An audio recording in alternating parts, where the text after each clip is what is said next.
All right, good morning. Welcome back here to Trader Minute. Great to have you aboard. I find that when the market goes into chaos, when it goes into a mode like it's in now, it's had kind of its worst sell-off in 7 years, that many market participants shift their questioning, right? And instead of asking what's happening, right, everyone wants to understand why. Why is it happening? Why is this going on? What? And there's a pin of why. But there's something very consistent about the markets in that the whys generally aren't known until well after. Yeah, they can be theorized, but they're mixed with 15 other things. And in fact, some sell-offs and some corrections that we've seen in the past, there's still not a very good why to them. And while most people are out there searching for the why is this, why is that, right? They're missing the, hey, what's going on?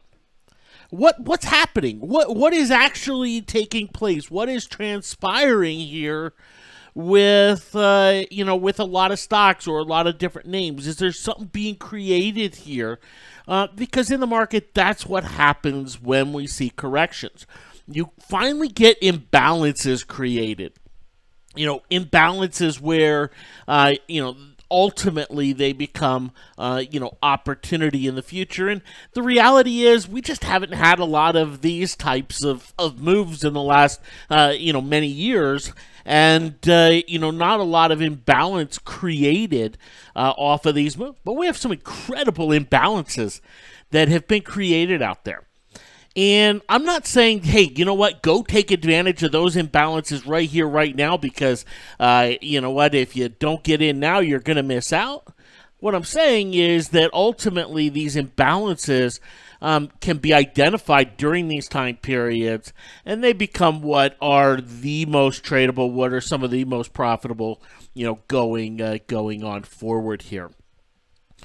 The reality is right now, the market is still trying to find, what price value it's worth, right? There's not a price value. There's not a, there's not a price stable type of element here. And we see that in the market internals, with them being so bearish. And none of that's changing here this morning. We're not seeing the internals really change this morning. So I can't look at this morning and go, oh, a little bit of a rally. That means that, hey, the market's out of the woods and now we go to this. No, we're still going to have some really substantial rallies. And we are still going to have some days like yesterday.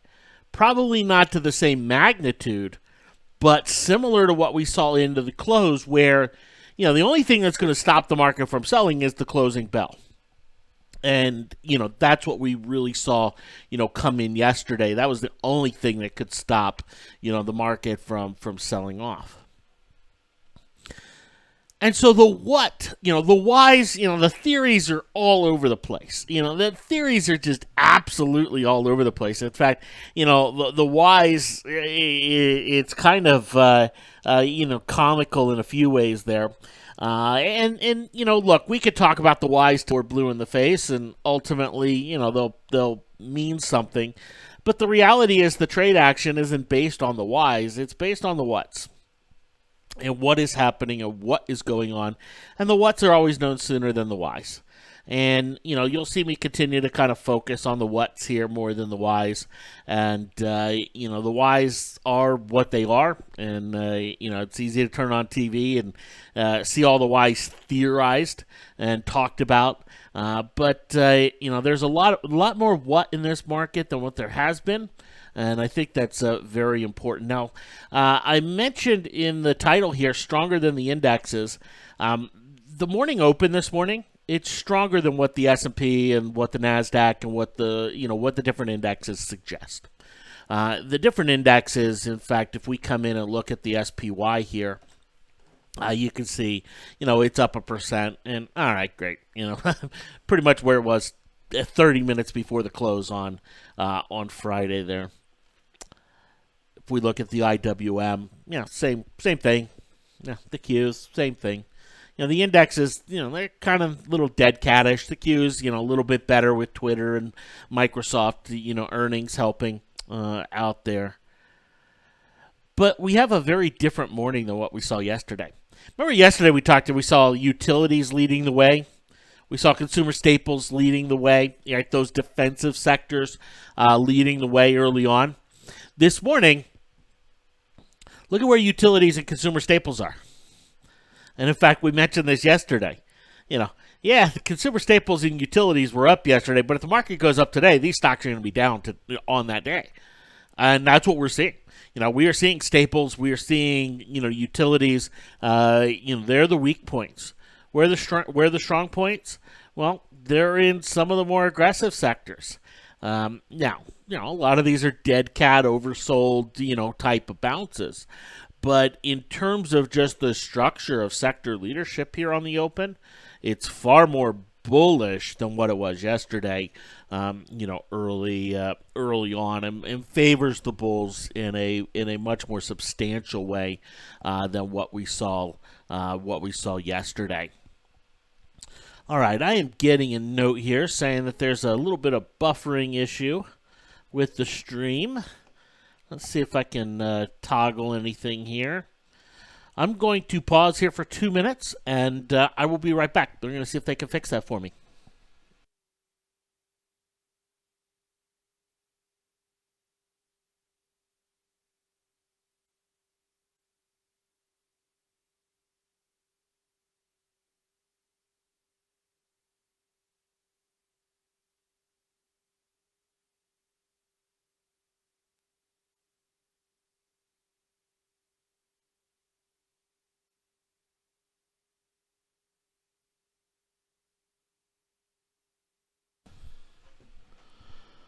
Alrighty. They toggled something, but I'm not sure, what the result is going to be. But hopefully not too much of an issue if you're watching this on playback. Probably no issue there. But anyway, a much more bullish structure here to the morning and to what we're seeing. Now, you know me, I like volumes. I like looking at the volumes in the market. I like understanding the volumes in the market because I think they tell a much better story than anything else. When it comes to volume, that's price action. That's people putting their money where their mouth is. That's not some analyst on on TV saying this, that, or the other. And so we have a day like yesterday, and I'm very interested in the volume. And in fact, I made a decision yesterday to hold a position of mine. It was entirely volume-based. Entirely volume-based, and we talked about it yesterday. But if we look at the entire market yesterday in terms of volume, I think it's very interesting. You'll notice that the volume was substantially lower than what it was a week and a half ago when the 200-day moving average was broken, and a little bit lower than that kind of first thrust down. There's not a, hey, a how-to guide on, hey, if volume is X, Y, Z, then it's A, B, C, right? That doesn't exist. That doesn't happen. But what tends to happen is we tend to kind of get this bouncy ball effect, and it's one of these where you get a really strong volume bottom, and you get a bounce, right? You always have to be wary of that being a V-shaped bounce when it's on really heavy volume. That's always a possibility. But a lot of times on the retest or on the next low, you get another higher volume. When the volume is like it was yesterday, it basically tells me one thing. It's lower than that prior volume, so the chance of V-shaped rebound ain't going to happen. Retracement, sure. V-shaped rebound, not going to happen, right? What oftentimes will happen is then we will get a bounce, and then we will get another dribble down. And the volume will actually be even a little lower on that. We may even see the price action even lower, break the lows, right? And the volume get even lower. This is part of a basing out process. And so what yesterday's volume basically tells me is, look, the market's just still, it's got to go through a basing out process. And we've talked about that. We've talked about, hey, you know what? Yeah, the market probably goes to new highs, but it's going to need a basing out process. It's going to need some time. It's going to need to digest this. It isn't just something where, oh, all of a sudden selling's done and everybody's going to buy things right back up to where they were. In many ways, it's the volume and the way kind of things are playing out right now.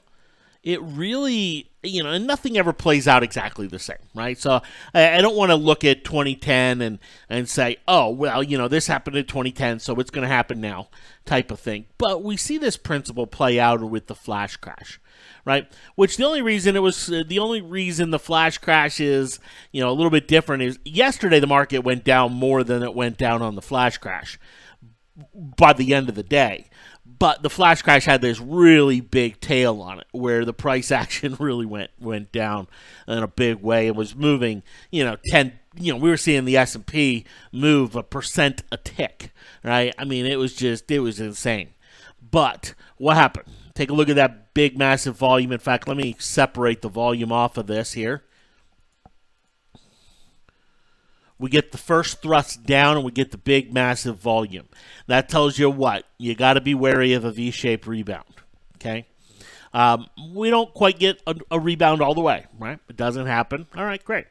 So now what's it do? It goes back and retests those lows. And look at the volume. Kind of like what we had yesterday. Just, yeah, it's heavier volume, but it's not what it was on that initial thrust down. Tells us, hey, we're starting a base out process. And take a look at how long this took. I mean, it was weeks, ups and downs, and gap up and sells, and gap down and rallies. And, all right, we get up into some retracements. And then we get another pullback. And we go into new lows. But look at the volume.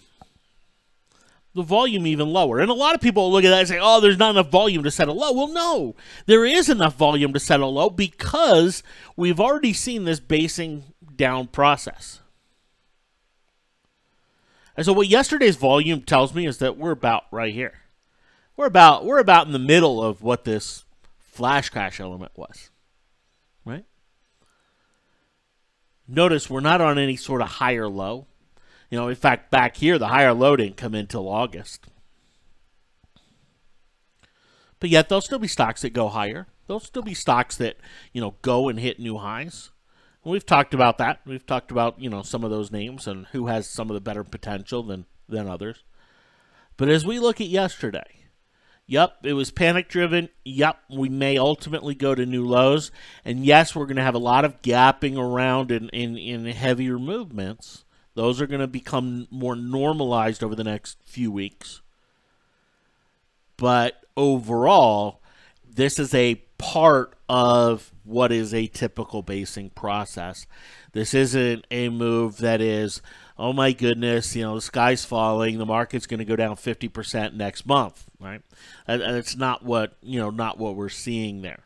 And so when we look at the volume, we look at the price action, that is what we are seeing. That is what's happening here today or in the market now. And, to see a few-day bounce, we talked about it yesterday with the market vibe where it is. To see a 100-point bounce on the SPY, would not be out of the norm. In fact, right back here, I mean, you can see the SPY went from 88 up to 93. I mean, that was a 7% rally in a matter of 3 days. And one of those days was a sell-off, right? So it's just one of those where that's going to be the nature of the market that we are in right now, okay? All right.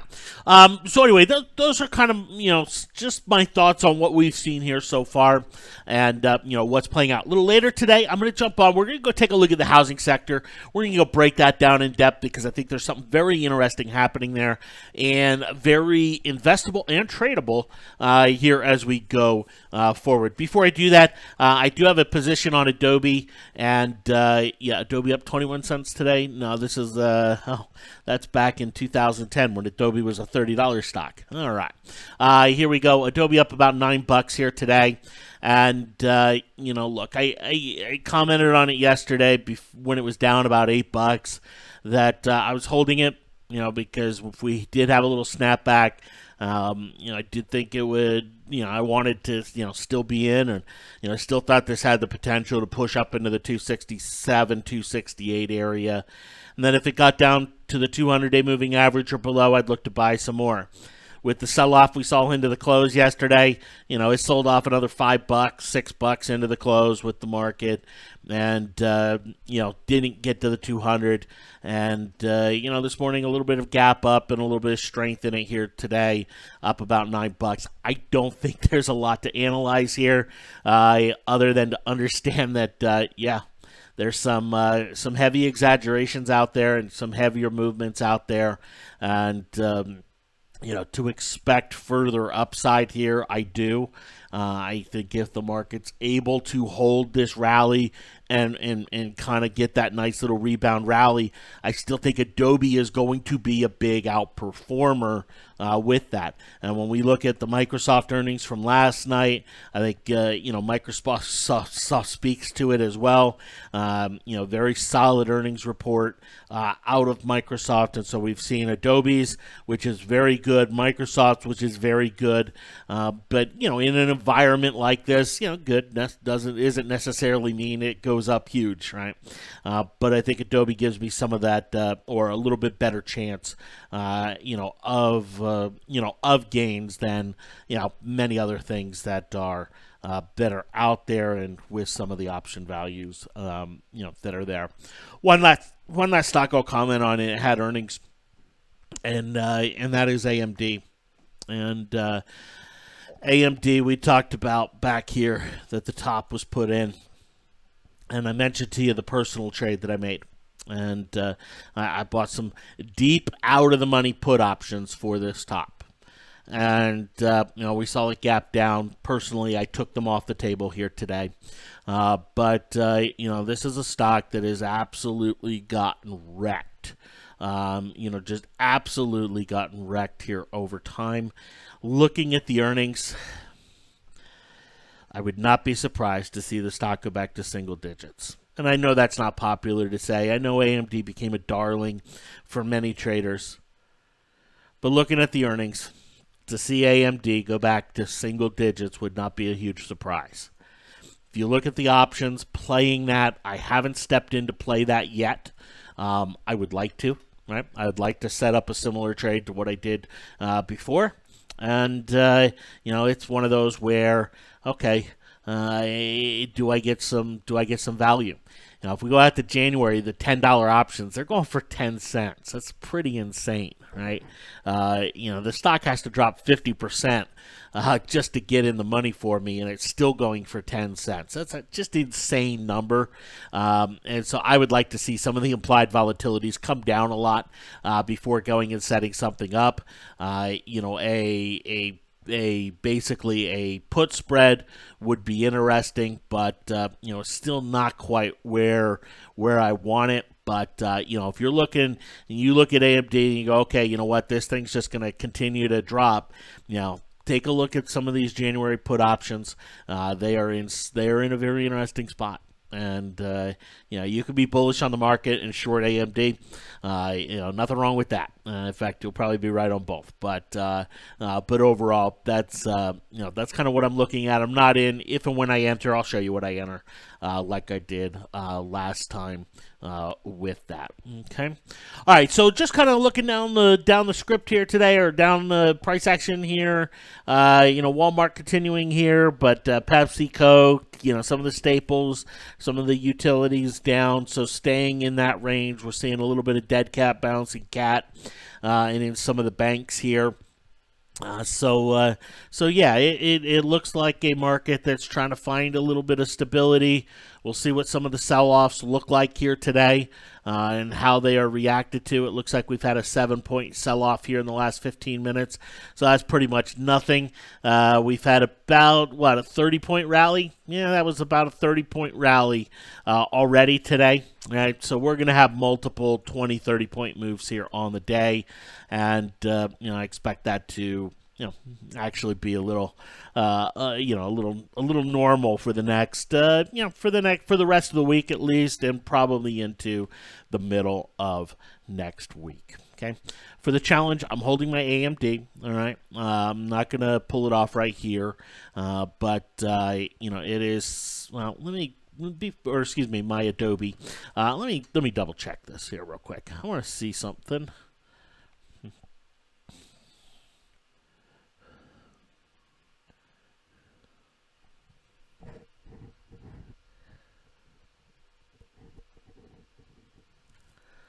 Okay, all right. Yeah, the IV, the delta, the IV and the theta are not too bad there, so that's not going to affect it too much. So yeah, it's just something I need to, the delta is going to have the biggest effect on it, and yeah, so going to run with that here. It would be nice to see it, hold the 245 level today, and push on up, and then start to break above 250 tomorrow. That'd be really nice to see.